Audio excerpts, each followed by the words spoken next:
لمسألة شایەتی دان خۆشەویستەکان دێن ئەڵێن ها لە ئیسلامە شایەتی پیاوێ بەرامبەر بە دووشنە ئێمە ئەڵێن کاکە ئێوە وەڵڵاهی زۆر سەیرن ئێوە قورئان ناخوێننەوە ئێوە لە دینی ئیسلام تێنەگەیشتون بەڵام زوانتان درێژە مەسئلەی شایەتی دانیش بە هەمان شێوەیە هەندێک مەسائیل هەیە تایبەت بە پیاوان یا زۆرترین حاڵەتی پیاوانە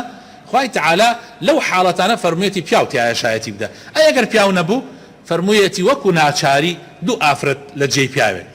ئەوە لە حاڵەتی معاملات و لە حاڵەتی زیاتر بازار و ئەوەی کە زۆرتر پیاو خەریکێتی هەندێک حاڵاتی تر هەیە خۆشەویستەکانم کە زیاتر ئافرەت تایە خەریکە ئەسڵەن پیاو حەتیایە شایەتی نادا شایەتەکە ئەبێت تایبەت بێ ئین ئافرەت ئەگەر مەجاڵی پیاویش بدرێ شایەتی تابدا شایەتی ئافرەتەکەەوە بەرترە بۆ نمونە مەسائیلی حەیض و نیفاس و ئەو مەسائیلانەی کە تایبەتن بە بواری ئافرەتان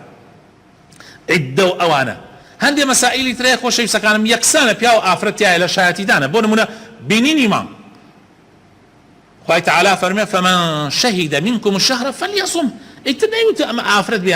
پیاو بێ ئافرەتێکیش ببینێ هەر ئەبێ ڕۆژوو بگرێ پیاوێکیش ببینێ هەر ئەبێ ڕۆژوو بگرێ شایەتی دانەکەشیان هەر وەکو یەک وایە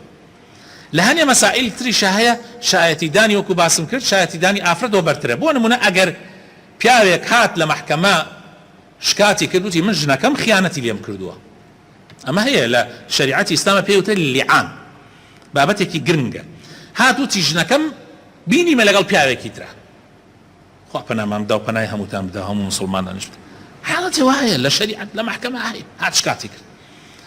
طبعا دوای تحقیقات و ئەمانە و بزانم ئەم پیاوە شایەتی طبعا شایەتی نییە لەوێ چوار جا سوێنەخوا لەسەرەوەی کەوا پیاوە ژنەکەی دیە خیانەتی کردو و شێوازەکەی لە مەحکەمە هەیە دوای ئەوە یەکسەر حاکم بڕیار نادا عقوبەی ئەو ژنە بدە بە شایەتی دان و بە سوێن خواردنی پیاوەکە بە تەنیا نا حاکم بانگێکە ئەڵێ فەرموو تۆش سوێن بخۆ ئەگەر نەت کردووە سوێن بخۆ بڵێ من نەم کردووە چوار جار وەکو چۆن ئەو سوێنی خوارد چوار بە لەفزێک و دوای پێنجەمیان بە لەفزێکی تر بە هەمان شێوە ژنەکەش بۆی هەیە بە هەمان شێوە چوار جار بە شێوەیەک و ئاخرەکەشی بە شێوەیەکی تر وە قسەی ژنەکە لەو کاتە ئەخواتەوە شایەتی ئەوە بەرترە بۆیە خۆشەویستەکانم ئەم مەسائیلانە دەیەها ساڵە دوژمنانی ئیسلام ئەیانەوێ ئێمەی پێ فریو بدەن لە ڕاستیە ئەگەر ورد ئەبیتەوە لێی ئەگەر ئەڕۆیتە ناو قولای مەوزوعەکە سەیرەکەی ئەمە گەورەترین حکمەتی تایە خوای تەعالا کاتێ خەڵقی خەڵق کرد زوڵمی لە هیچ کەسێک نەکرد وە پێویستی بە زوڵم نییە کاکە خوا بۆ زوڵم لە ئافرەت بکە بۆ زوڵمی لێ بکە ئەم شەریعەتە شەریعەتی خوایە خوا خۆی ئافرەت و پیاوی خەڵق کردووە ئەی بۆ ڕوا زوڵم لە ئافرەتەکە ئاخر بۆ زوڵمی لێ بکە إن الله لا يظلم مثقال ذرة خوای تعالی یەک مسقال ذرة زوڵم ناکە لە دینی ئەوە زوڵم نییە لە ئەحکامی ئەوە و شەریعەتی ئەوە زوڵمی نییە